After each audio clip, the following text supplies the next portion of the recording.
everyone, Assalamu alaikum. This is Rabia Shahid and you are watching us on Health Talk. Anaesthesia सिर्फ एक injection नहीं बल्कि एक proper responsibility होती है और लोग अक्सर इस हवाले से गलत फहमी का शिकार रहते हैं। एनेस्थीसिया है क्या और किन लोगों को दिया जाता है? एक एनेस्थीसियोलॉजिस्ट और सर्जन में क्या फ़र्क है, आज हम आपको बताएंगे।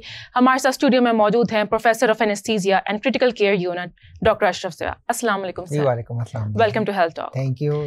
डॉक्टर अशरफ, आज का जो टॉपिक है ना वो बहुत ही ज़्यादा मुझे लगता है इन्फॉर्मेटिव होने वाला है और काफ़ी इंटरेस्टिंग भी है। मेरे ख्याल में इससे पहले हमने कभी ये चीज़ डिस्कस खुलेआम नहीं की है। एनेस्थीसिया होता क्या है, सबसे पहले आप ये बताएं। बिस्मिल्लाहिर्रहमानिर्रहीम। आपने खुद ही कह दिया है कि आज का टॉपिक बड़ा, आपने कहा कि इंटरेस्टिंग भी और मैं इसको कहूँगा कि बहुत अहम भी है। बिल्कुल। बहुत सारे लोगों को ये आइडिया ही नहीं है कि जब कोई सर्जरी हो रही होती है तो सर्जन का तो इंतखाब किया जाता है कि जब कोई अगर किसी को जरूरत पड़ती है तो पूरे टाउन में ढूंढा जाता है कि who is the best surgeon. लेकिन कभी किसी ने ये नहीं ख्याल किया कि उसके लिए जो बहुत ही एक अहम शख्स जो उसके सर पे खड़ा होता है, जिसने उसको एनेस्थीसिया देना है, बेहोश करना है, वो कितना कॉम्पिटेंट है, क्वालिफाइड है भी या नहीं है, और क्या उससे क्या जो अटेंडेंट है उनसे मिलवाया जाता है या नहीं मिलवाया जाता। तो ये बहुत ही एक सेंसिटिव इशू है। एक मैं आपने जैसे कहा कि एनेस्थीसिया है क्या है, तो जहाँ पे भी कोई सर्जरी होगी, चाहे वो छोटी है बड़ी है, बहुत ही कोई मेजर सर्जरी, चाहे कोई ब्रेन की सर्जरी या कार्डियक सर्जरी है, वहाँ पे सबसे अहम रोल एनेस्थीसिया के डॉक्टर, चाहे वो आधे घंटे की क्यों ना सर्जरी, चाहे वो देखे वो 5 मिनट की, आधा घंटा तो बहुत बड़ा टाइम है ना। हम उसको कहते हैं मॉनिटर एनेस्थीसिया केयर, कि आपकी छोटी सी सर्जरी है, हम स्टैंड बाय मौजूद होते हैं, खुदा ना खास कोई प्रॉब्लम होती है, मल्टीपल एग्जांपल है ऐसी। उसके बाद हमारा रोल होता है कि हम पेशेंट को टेक अप करते हैं, हम पेशेंट को बेहतरी की तरफ लेके जाते हैं। अच्छा, लोग अक्सर ये भी कहते हैं कि एनेस्थीसिया सिर्फ एक इंजेक्शन है, ये कोई गैस है, ये क्या है बेसिकली? जी, आपका सवाल बहुत ही अहम और बड़ा इंटरेस्टिंग है कि मुझे एक दफ़ा किसी ने ऐसी क्राउड में किसी ने पूछ लिया कि डॉक्टर साहब आप मरीज को क्या सुंघाते हैं जो बेहोश हो जाता है? तो मैंने कहा वैसी किसी ने सुंघाने वाली है, ये एक मैं इसको कहूँगा एनेस्थीसिया इज एन आर्ट। ये आर्ट है एक कि आपने पेशेंट को सर्जरी के मुताबिक आपने उसको फिट करना है, सर्जरी की ड्यूरेशन के मुताबिक, उसकी सर्जरी की कहाँ पे किस जगह की सर्जरी है उसके हिसाब में आप उसको लेके चलना है। आपकी सर्जरी चाहे 5 मिनट की है, चाहे वो 24 घंटे की है, चाहे 36 आवर की है, हमने उसके हिसाब से उसको टेलर करना होता है। बड़ी बहुत ही जदीद मशीनें हैं जिसके जरिए हम पेशेंट को एनेस्थेटाइज करते हैं और बड़ी बहुत ही उसमें स्ट्रिक्ट मॉनिटरिंग होती है, कैलिब्रेशन होती है एक एक चीज की, पेशेंट का हार्ट रेट, उसका ब्लड प्रेशर, उसकी ऑक्सीजन की सैचुरेशन, उसमें ब्रेन में कितनी ऑक्सीजन जा रही है, प्रेशर का, उसका मरीज का उसका कॉन्शियस लेवल कितना है, एनेस्थीसिया की डेप्थ क्या है। अक्सर एक जो सवाल जो ज़हन में आता है कि डॉक्टर साहब मरीज को एनेस्थीसिया दिया गया था तो बेहोशी की दवाई ज्यादा मिल गई, मरीज होश में नहीं आ रहा। ये वो है मिथ है जिसको हमने क्लियर करना होता है कि ऐसा कुछ सिस्टम नहीं है। दवाइयाँ बहुत ही उसकी मरीज की बॉडी के मुताबिक, उसका वेट और बाकी डिजीज सारी उसकी चीजें कैलकुलेट करके उसके मुताबिक उसको मेडिसिन देते हैं और एक एक चीज कैलिब्रेटेड होती है। तो सर्जरी के कितने घंटे बाद या कितने टाइम बाद जो है पेशेंट प्रॉपर्ली होश में आ जाता है, उसको सब मतलब समझ में आने लगता है, वो सुन सकता है, वो बात कर सकता है? हाँ जी, यहाँ पे डिपेंड करता है कि आपकी सर्जरी कहाँ पे है और कितनी ड्यूरेशन की है। आप एक सर्जरी आपकी जो 1 घंटे की है वो पेशेंट बहुत जल्दी रिकवर कर जाएगा, होश में आ जाएगा और आपसे बड़ा बहुत ही नॉर्मल बातें करना शुरू हो जाएगा। एक सर्जरी जो 36 आवर्स की है उन पेशेंट को हम आईसीयू में शिफ्ट करते हैं, जैसे कार्डियक सर्जरी भी है, उनको हम ये करते हैं कि हम पोस्ट ऑप ऑपरेशन के बाद हम उनको वेंटिलेटर पे रखते हैं, वेंटिलेटर से हम उनको आहिस्ता आहिस्ता उनके नॉर्मल सांस की तरफ लेके आते हैं। और डिपेंड करता है कि पेशेंट की अगर और कोई कंडीशन हो, कोई ज्यादा उसका ब्लड लॉस ना हो गया हो, कोई ब्रेन में कोई प्रॉब्लम ना हो, तो पेशेंट, हमारी कोशिश ये होती है कि जो ही सर्जरी खत्म हो पेशेंट उसी टाइम में होश में आ जाए और होश में आके ही बाहर ऑपरेशन थिएटर से बाहर आए। ठीक है। अच्छा डॉक्टर अशरफ, एनेस्थीसियोलॉजिस्ट का रोल सर्जरी के बाद भी होता है? आपका ऐसा लगता है कि जैसे आपका नॉलेज एनेस्थीसिया के बारे में काफी ज्यादा है।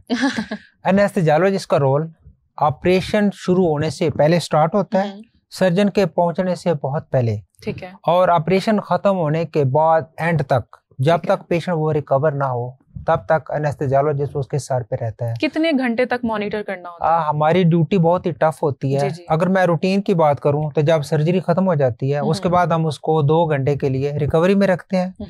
अगर पेशेंट आपका क्रिटिकल होगा तो उसको हम रखते हैं आईसीयू में। आईसीयू में हमारे एनेस्थीसिया की टीम मौजूद होती है जिसको हम पेशेंट हैंड ओवर करते हैं। वहाँ पे पेशेंट आपके घंटों के हिसाब से भी रहते हैं, दिनों के हिसाब से, और इवन फॉर मंथ्स भी वहाँ पे स्टे करते हैं। इसकी बहुत सारी एग्जाम्पल हैं। जैसे भी हमारा एक पेशेंट लेकिन 14 डेज के बाद वेंटिलेटर पे रहने के बाद ऑफ हुआ है। आई वाज सो प्लीज, मुझे बड़ी खुशी हुई कि सुबह जब पेशेंट को हमने डिस्चार्ज किया है। तो ये वो चीज़ें हैं, अगर इस पे ऐसा कोई हार्ड एंड फास्ट रूल नहीं, अगर पेशेंट आपका बिल्कुल जैसे एनेस्थीसिया की टाइप्स हैं, जैसे रीजनल एनेस्थीसिया या लोकल एनेस्थीसिया है, और उसके बाद पेशेंट आपका होश में आ जाता है, उसको हम फिर हैंड ओवर करके हम एक साइड पे हो जाते हैं। अगर आपका पेशेंट जो है वो सर्जरी प्रोलॉन्ग हो जाती है, हम पेशेंट के साथ रहते हैं जब तक आपका पेशेंट होश में ना आ जाए, जब तक वो बिल्कुल स्टेबल ना हो जाए, या अगली टीम उसको टेक अप ना कर ले। ठीक है। तो प्रोफेसर साहब, एनेस्थीसिया जो है वो सिर्फ सर्जरी में यूज होता है कि कोई दूसरे ट्रीटमेंट्स में भी यूज कर सकते हैं? हाँ जी, वंस अगेन आपका क्वेश्चन बड़ा बहुत ही मतलब है कि आई एम सरप्राइज, मुझे वैसे इतने क्वेश्चन पहले कभी नहीं पूछे। अच्छा। और इस तरह के एनेस्थीसिया अपना ऑपरेशन थिएटर से बहुत बाहर निकल चुका है। एंड एक तो है कि जिस टाइम कोई सर्जरी होनी है उस टाइम हमारे प्री ऑपरेटिव क्लिनिक होता है, फिर सर्जरी में ऑपरेशन थिएटर के दौरान, फिर पोस्ट ऑपरेटिव, फिर आईसीयू में, उसके बाद जो और नए फील्ड जो है जिसमें पेन मैनेजमेंट, वो टोटली एनेस्थीसिया ने टेक अप कर लिया। जितनी आपकी जो क्रोनिक पेन है, जिसमें कैंसर पेन है, आपकी न्यूरोपैथिक पेन है, जो पहले मैनेज नहीं होती थी, वो आप एनेस्थीसिया के डॉक्टर्स हैं, पेन में अलग से स्पेशलाइजेशन हो रही है, उनको वो टेक अप कर रहे हैं। इसके साथ हमारे एनेस्थीसिया जो वो थिएटर से बाहर, जहाँ पे आपका सीटी स्कैन हो रहा है, वहाँ पे हम टेक अप करते हैं। पेशेंट को क्रिटिकल हो जाता है, या अगर कोई पेशेंट को किसी को फोबिया है, या पेशेंट आपका कोऑपरेटिव नहीं है, MRI में है, ECT है, मतलब ऐसा जो एक क्वेश्चन मैं पूछता हूँ अपने स्टूडेंट से हर क्लास में, तकरीबन मेरा बड़ा फेवरेट क्वेश्चन है कि जी नेम एनी क्लिनिकल डिसिप्लिन कि which can work with efficiently without the support of anaesthesia. The answer is no. यानी ये इतना इम्पोर्टेंट है कि आपका कोई भी क्लिनिकल डिसिप्लिन, वो चाहे साइकेट्री है, चाहे डर्मेटोलॉजी है, चाहे आपका वो ENT का है, CT स्कैन है, कोई ऐसा डिपार्टमेंट नहीं है जो ये क्लेम करे कि मुझे एनेस्थीसिया के डॉक्टर की जरूरत नहीं है और मैं इंडिपेंडेंट काम कर सकता हूँ। तो इस सतह तक इसका रोल है एनेस्थीसिया का। अच्छा प्रोफेसर साहब, जनरल और लोकल एनेस्थीसिया में क्या फर्क है? ये एनेस्थीसिया की दो हम इसको कहते हैं कि डिवीजन है।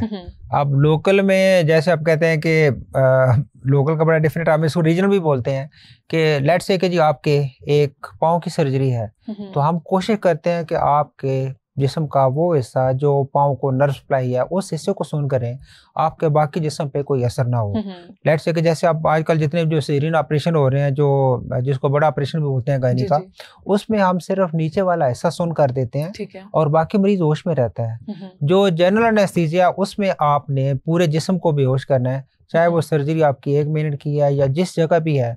उसमें हमारी कुछ ऐसी मजबूरी होती हैं, जैसे अब आपके लेट्स से कि कार्डियक सर्जरी है या न्यूरो सर्जरी है, उसमें लोकल एनेस्थीसिया का कोई असर अमल दखल नहीं है, उसमें आपने पेशेंट को जनरल एनेस्थीसिया ही देना है। लेकिन जहाँ पे पॉसिबल हो, हम इवन अब जो थोड़ा सा इसमें भी एडवांस चले गए हैं कि अगर आपकी राइट लेग की सर्जरी है, हम सिर्फ राइट लेग को सुन करेंगे, अगर आपकी लेफ्ट साइड की सर्जरी है, हम सिर्फ लेफ्ट साइड को सुन करेंगे। तो इससे पेशेंट को कुछ फील नहीं होगा, इससे पेशेंट को दर्द नहीं होती, उसका ब्लड प्रेशर वगैरह बिल्कुल मेंटेन रहता है, पेशेंट होश में रहता है। अगर कुछ लोग कहते हैं कि हमें खौफ आता है थिएटर में, तो हम जरा कुछ लोगों को मतलब इतने कंफर्टेबल नहीं होता, हम उनको सेडेट कर देते हैं, उनको हम सुला देते हैं बड़े बहुत ही कंफर्टेबली, ताकि उनको प्रॉब्लम ना हो। अच्छा, आपने सेडेशन की बात की है, तो सेडेशन और एनेस्थीसिया में क्या फर्क है? हाँ जी, जो इसमें ना एनेस्थीसिया के ना 3 कंपोनेंट हैं। अगर हम उसको बात करते हैं, ये बड़ा बेसिक क्वेश्चन हो जाएगा कि उसमें हम ये कहते हैं कि एमनीजिया, कि हम आपकी मेमोरी को बिल्कुल उस टाइम ऑनवर्ड, पिछली मेमोरी नहीं आपकी, जिस टाइम आप एनेस्थीसिया स्टार्ट करते हैं आपको मेमोरी कुछ याद नहीं रहना चाहिए, उससे आगे क्या हुआ मेरे साथ।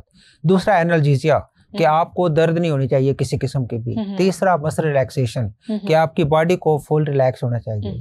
जो एक एमनीजिया है वो हम सेडेशन के साथ करते हैं, उसमें पेशेंट एक कॉन्शियस सेडेशन होती है जिसमें पेशेंट होश में रहता है, हम उसको बुलाते हैं तो रिस्पॉन्ड करता है, अदरवाइज पेशेंट उसको नींद आ रही होती है, सो रहा होता है वो। एक डीप सेडेशन है जिसमें पेशेंट को हम थोड़ा सा डीपली सेडेट कर देते हैं, उसको कुछ फील ना हो, लेकिन वो अपना नॉर्मल सांस वगैरह ले रहा होता है और बातचीत कर सकता है बहुत ज्यादा हिलाने चलाने से।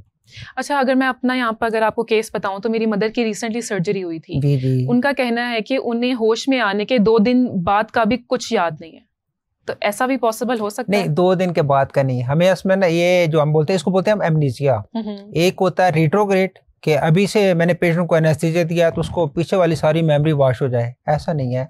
एंट्रोग्रेड, यानी जिस टाइम आप सर्जरी शुरू करते हैं उस वक्त से लेके जब पेशेंट होश में आता है तब तक उसको फील नहीं होना चाहिए। उसके बाद अगर 2 दिन में अगर उनको होश नहीं आई, उनको कुछ फील नहीं हुआ, उसकी एक और रीजन होगी, प्रॉब्लम उनकी कैंसर की सर्जरी हुई है, उसमें एक और रीजन होगी, उनके ब्रेन में शायद कोई प्रॉब्लम हो, कोई मैट्स ना हो। अदरवाइज जिस टाइम पेशेंट होश में आ जाए उसके बाद उसको नॉर्मल बिहेव करना चाहिए जैसे वो पहले था। अच्छा प्रोफेसर साहब, स्पाइनल और एपिड्यूरल इंजेक्शंस जो हैं वो क्या होते हैं? ये बेसिकली जिसको हम बोलते हैं रीजनल एनेस्थीसिया दोनों में। अब जो एपिड्यूरल है, एपिड्यूरल में हम हराम मगज को टच नहीं करते, उसके बाहर एक अल्लाह ताला ने एक खला बनाया हुआ है जहाँ पे हम इंजेक्शन फिल कर देते हैं और वहाँ से उसको असर होता है, इतना डीप असर नहीं होता कि उसकी सर्जरी करने के लिए हमें डोज काफ़ी ज़्यादा देनी पड़ती है। ये आमतौर पे इस्तेमाल होता है 2 जगह पे। एक जो आपका जो पेनलेस लेबर, पेनलेस डिलीवरी, उसके लिए बहुत ज़्यादा यूज़ करते हैं, जैसे मैं भी करता हूँ, बाकी बहुत मेरे कोलीग करते हैं कि पेशेंट को पेन आ रही है, इंटेंस पेन आ रही है, लेकिन पेशेंट को फील नहीं हो रही कि हम उसने एपिड्यूरल की डोज दी होती है, हम उसमें कैथेटर डाल देते हैं और आप जब तक उसको प्रोलॉन्ग लेबर हो, बेशक वो 10 घंटे की है, 12 घंटे की है, आप टॉप अप देते रहें डोज को, पेशेंट को फील नहीं हो रहा। सेकेंड है जो पेन मैनेजमेंट। अगर पेशेंट को एपिड्यूरल कैथेटर डाल दिया है, जैसे आपने खुद बताया कि आपकी मदर की सर्जरी हुई है, अगर रेक्टम की सर्जरी थी वहाँ पे एपिड्यूरल कैथेटर डाल के उनको जितनी देर के लिए हम चाहें उनको हम पेन फ्री रख दें ताकि उनको फील ना हो। स्पाइनल या स्पाइनल में हम हराम मगज को टच करते हैं, टच करने के बाद उसमें ज़रा हमें रैपिड एनेस्थीसिया मिल जाता है, बहुत जल्दी असर करता है और स्ट्रांग होता है, जिससे आप सर्जरी बड़े इजीली कर सकते हैं। प्रोफेसर साहब, जो एपिड्यूरल इंजेक्शंस होते हैं उनके हवाले से कहा जाता है कि अगर आप ये लगवाते हैं अपनी कमर में तो आपको शार्टिका हो जाता है, ऐसा है? हाँ, ये आपने बहुत ही एक बड़ी मिथ है और इसको क्लियर करना बहुत जरूरी है। ये सिर्फ एपिड्यूरल का नहीं है, ये स्पाइनल के साथ भी है। मैं थोड़ा सा यहाँ पे ये बताना बहुत जरूरी समझता हूँ कि जो स्पाइनल हम देते हैं वो बहुत ही बारीक फाइन नीडल होती है। इवन मैं पेशेंट को वो दिखाता भी हूँ, जस्ट लाइक जैसे आपके जो बॉल थिन होते हैं ना, इट्स लाइक दैट। 27 गेज की बहुत बारीक नीडल है। अब वो कहते हैं कि जी हड्डी में इंजेक्शन लगा रहे हैं, तो ये हड्डी में इंजेक्शन नहीं लगता, उस नीडल की इतनी ताकत ही नहीं है कि वो हड्डी को पीएस कर सके। ये अल्लाह ताला ने एक खाली जगह बनाई है 2 मोहरों के दरमियान, एक स्पेस है, उस स्पेस को हम आइडेंटिफाई करके हमने उसका जो हराम मगज का पानी है उसको चेक करते हैं कि हम वहाँ पे पहुंच गए हैं, वहाँ पे हमने इंजेक्शन दे दिया। जो एपिड्यूरल है, एपिड्यूरल आपकी बहुत मोटी नीडल है। अब वो देखिए वो 27 की है, तो ये 16 गेज की या 18 गेज की है, यानी इतनी इसको आप कंपेयर करें तो कितनी मोटी होगी। इसको पहले इंजेक्शन को हम उसको इंजेक्शन लगा के सुन करते हैं, उसके बाद हम ये उसको उसी मोरों के दरमियान में वहाँ पे हराम मगज के बाहर लगा देते हैं। अब इससे ये कहना कि जी इससे कमर दर्द हो रही है, तो इसको जानना बहुत जरूरी है। एपिड्यूरल के साथ हम कमर दर्द का इलाज करते हैं कि जिन पेशेंट को शाइटिक है, शाइटिका की पेन है या ऑलरेडी कोई बैकेक है, उसमें बहुत सारे पेशेंट हैं जो एपिड्यूरल के साथ रिकवर कर जाते हैं, वो ठीक हो जाते हैं। दूसरा जो स्पाइनल के साथ मैं अक्सर जो लोगों को जो कहता हूँ जी कंपेयर करें कि आपके सामने 10 पेशेंट बैठे हैं, उसमें से 5 मरीज हुए हैं जिनका ऑपरेशन नहीं हुआ, उनको भी कमर दर्द हो रही है। 5 हुए हैं जिनका ऑपरेशन हुआ है, उसमें से कुछ मरीज हुए हैं जिनको पूरा बेहोश किया गया, उनको भी कमर दर्द है। कमर दर्द की बहुत सारी वजूहात हैं, इसको स्पाइनल एनेस्थीसिया से रिलेट करना सरासर गलत है। वो नीडल बहुत ही बारीक होती है। आप ये कहते हैं जिस टाइम नीडल हम प्रिक कर रहे होते हैं उस टाइम थोड़ी सी पेन हो सकती है, उसके 2-3 घंटे के बाद भी हम क्लेम कर सकते हैं कि जी पेन हो रही है। उसके बाद जब पेशेंट को अगर आप कहेंगे जैसे आपको दूसरी कोई आप सुई लगती है, कोई ब्रेना लगाते हैं, उसकी पेन कुछ आपको शायद कुछ घंटों तक रह सकती है, लाइक आपकी वो भी पेन है कुछ घंटों तक रह सकती है। उसके बाद उस इंजेक्शन का पेन के साथ, बैकेक के साथ, कमर दर्द के साथ कोई ताल्लुक नहीं है। वहाँ उसमें कमर दर्द की बहुत सारी वजूहात हैं, जिसमें आपकी डिस्क की प्रॉब्लम हो सकती है, आपका न्यूट्रिशन की प्रॉब्लम हो सकती है, आपके खाने पीने का, आप में कैल्शियम की कमी है, डाइट आपकी सही नहीं है, आपकी हैबिट कुछ इस तरह की है, आप ओवरवेट है, वो सारी चीजें। हमारा एक बहुत बड़ा अलमिया ये है कि जब भी कोई पेशेंट कमर दर्द के साथ किसी के साथ जाएगा, पेशेंट खुद बताएगा डॉक्टर साहब मैंने 3 साल पहले ऑपरेशन कराया था, मुझे कमर में इंजेक्शन लगाया था और मुझे अब कमर दर्द शुरू हो गई है, कि 3 साल के बाद अभी दर्द शुरू हो गई है।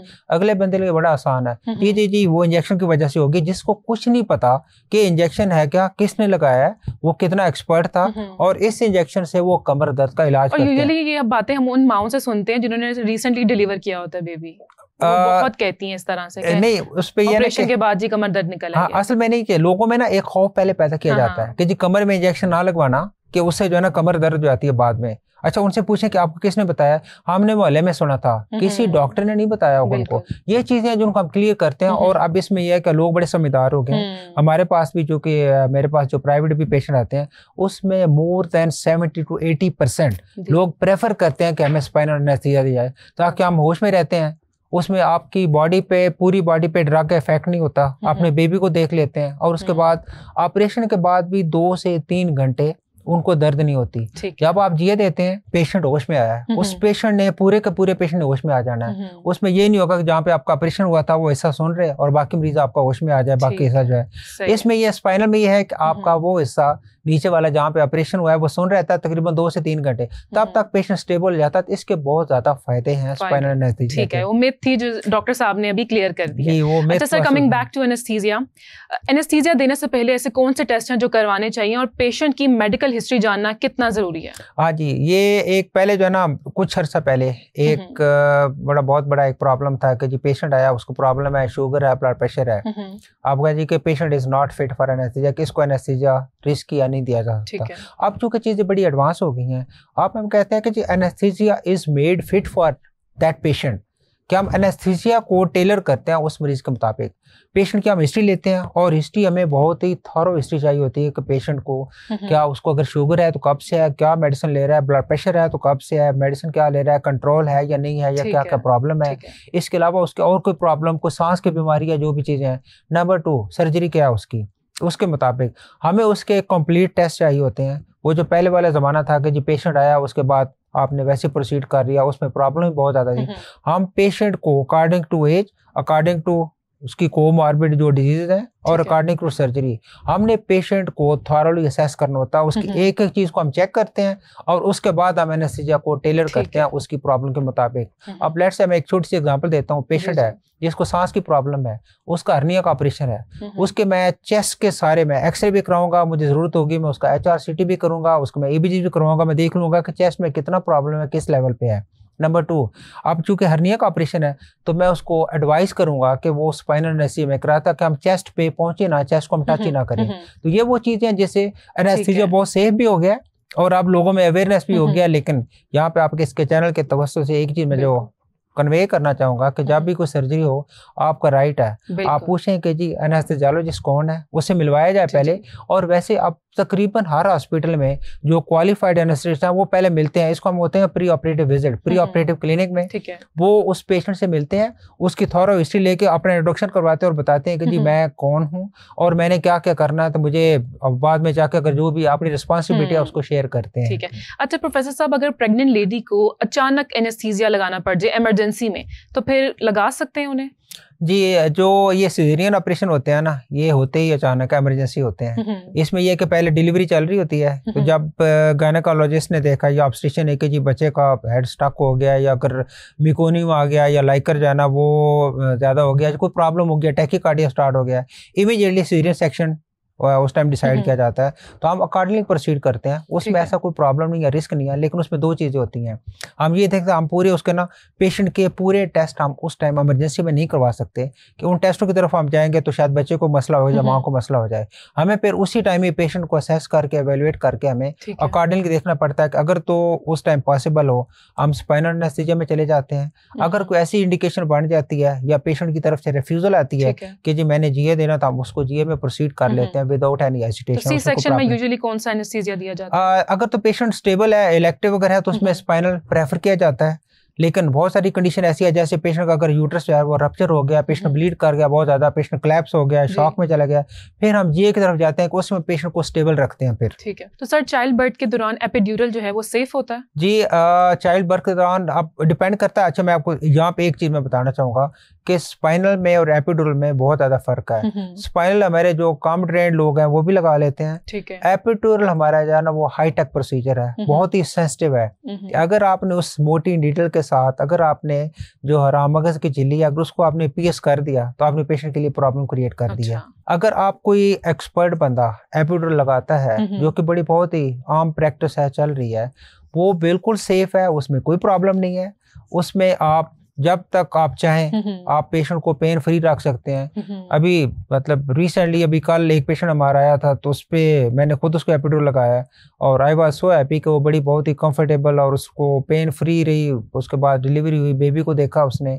तो इसमें अब देखिए कोई भी प्रोसीजर होता है ना, वो रिस्क फ्री तो नहीं होता, लेकिन फिर वंस अगेन डिपेंड करता है कि एपिड्यूरल कौन लगा रहा है। अगर किसी जूनियर बंदे ने लगाया और खुदा न खास्ता अगर उसने उसको रप्चर कर दिया जो मेम्ब्रेन है, फिर प्रॉब्लम होगी। अदरवाइज इट्स वेरी सेफ, इससे कोई प्रॉब्लम नहीं है। इसके साथ हम बैके की ट्रीटमेंट करते हैं। अब बहुत सारे पेशेंट रहते हैं जो कहते हैं कि जी हमें बैके हो रही है तो हम तो ये इंजेक्शन नहीं लगवाएंगे। तो मैं उनको ये कन्विंस करता हूँ आप ये इंजेक्शन लगवा लें, जिस टाइम आपका बाकी प्रोसीजर कंप्लीट होगा मुझे आपने जस्ट बताना है जो हम बैके के लिए इंजेक्शन उस टाइम आपको दे रहे होते हैं वो मैं उस कैथेटर के जरिए फिल कर दूंगा और दैट्स ऑल। फिर आपका यानी दोनों चीजें जो है ना वो आपकी कवर हो जाएंगी। अच्छा प्रोफेसर साहब, क्या सर्जरी से पहले पेशेंट को खाना पीना बंद कर देना चाहिए? हाँ जी, डिपेंड करता है कि सर्जरी किस तरह की है। वैसे जो इलेक्टिव प्रोसीजर है जिसको कोई इमरजेंसी नहीं है उसको हम यूजुअली रिकमेंड करते हैं। मतलब डिफरेंट है, अगर एज ग्रुप, अगर बच्चों में हमें 2 से 3 घंटे का खाना पीना अगर उन्हें पहले खाली पेट है तो फिर भी काम चल जाता है। अडल्ट में तकरीबन हमें 6 घंटे चाहिए होते हैं। लेकिन जैसे आपने बताया कि जो ऑब्स्टेटिक है